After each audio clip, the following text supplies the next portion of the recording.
ఈరోజు ఒక మంచి కథ వినాలా?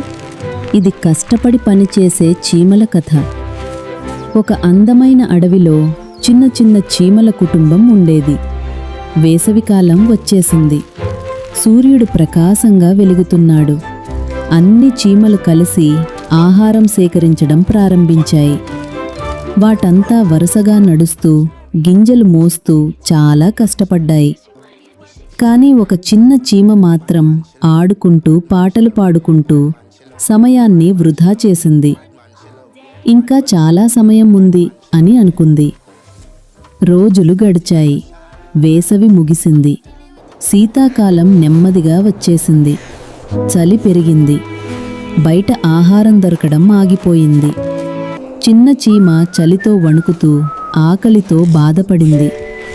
కష్టపడి పనిచేసిన చీమలు మాత్రం తమ గూడు లోపల సంతోషంగా ఉన్నారు. వారు ముందుగానే సేకరించిన ఆహారాన్ని ఆనందంగా తింటున్నారు. అప్పుడు ఆ చిన్న చీమ తన తప్పు అర్థం చేసుకుంది. నేను కూడా కష్టపడి పనిచేసి ఉంటే అని బాధపడింది.